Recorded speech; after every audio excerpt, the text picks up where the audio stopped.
కేంద్ర మంత్రి శ్రీనివాస్ వర్మ ప్రతిపాదనతో భీమవరం ఏరియా ఆసుపత్రికి 24 కోట్ల రూపాయల కేటాయిస్తున్నట్లు వైద్య ఆరోగ్య శాఖ మంత్రి సత్యకుమార్ యాదవ్ తెలిపారు.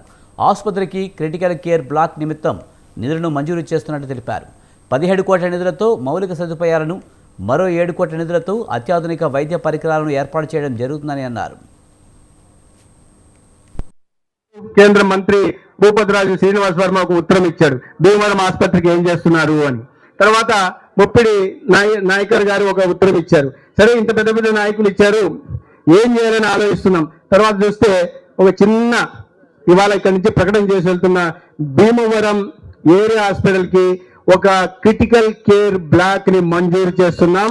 24 కోట్లతో క్రిటికల్ కేర్ బ్లాక్ ని మంజూరు చేస్తున్నాం. చాలా ముఖ్యమైన, నేను ఇప్పుడే చెప్పాను, హార్ట్ కి సంబంధించిన విషయాలు, సీరియస్ రెస్పిరేటరీ ఇబ్బందులు ఏమన్నా ఉంటే క్రిటికల్ కేర్ బ్లాక్ లో మనం సాధన పొందే సరైన వైద్య సౌకర్యం ఉచితంగా అందే అవకాశం ఉంది.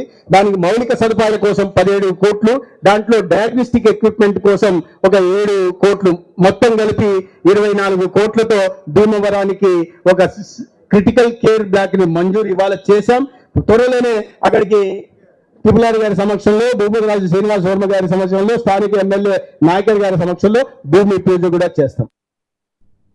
భీమవరం ఆసుపత్రికి నిధులు కేటాయించడంపై కేంద్ర మంత్రి శ్రీనివాస్ వర్మ స్పందించారు.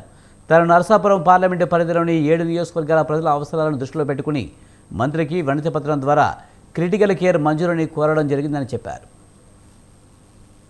హాస్పిటల్కు క్రిటికల్ కేర్ బ్లాక్ నిమిత్తం 24 కోట్లు ప్రకటించినటువంటి రాష్ట్ర ఆరోగ్య వైద్య శాఖ మంత్రి, నా చిరకాల మిత్రుడైనటువంటి సత్యకుమార్ గారిని అభినందిస్తూ ఉన్నా. గత నెల డిసెంబర్ 17, 18 తారీఖుల్లో మీ ఇద్దరం ఢిల్లీలో కలిసి ఉన్నటువంటి సందర్భంలో నేను కోరడం జరిగింది సత్యకుమార్ గారిని. రాష్ట్ర ఆరోగ్య శాఖ మంత్రిగా ఉన్నారు, నేను నర్సాపూర్ పార్లమెంట్ నుండి ఎన్నికై కేంద్రంలో మంత్రిగా ఉన్నాను. మన ఇద్దరం కూడా చిరకాలం అనేక సంవత్సరాల పాటు కలిసి పనిచేశాం. మీరు వైద్య మంత్రిగా ఉన్నటువంటి సందర్భంలో నా నియోజకవర్గంలో ఉన్నటువంటి ఆసుపత్రుల యొక్క అభివృద్ధికి కొన్ని నిధులు కేటాయించాలని ఆయన కోరినటువంటి సందర్భంలో నేను వెంటనే కూడా ఆయనకు ఒక రిప్రజెంటేషన్ ఇవ్వడం జరిగింది. ఏదైతే క్రిటికల్ కేర్ బ్లాక్ నిమిత్తం నిధులు కేటాయించాలి భీమవరానికి అని ఆయనకు రాసి ఇవ్వడం, అదే రోజున ఆయన వెంటనే కూడా ప్లీజ్ ఎగ్జామిన్ అండ్ ప్రయారిటీ అని వెంటనే కూడా దాని మీద రాస్తూ స్పెషల్ సెక్రటరీకి దాన్ని ఫార్వర్డ్ చేయడం జరిగింది. భీమవరం ప్రభుత్వ ఏరియా హాస్పిటల్కు క్రిటికల్ కేర్ బ్లాక్ నిమిత్తం 24 కోట్లు ప్రకటించినటువంటి రాష్ట్ర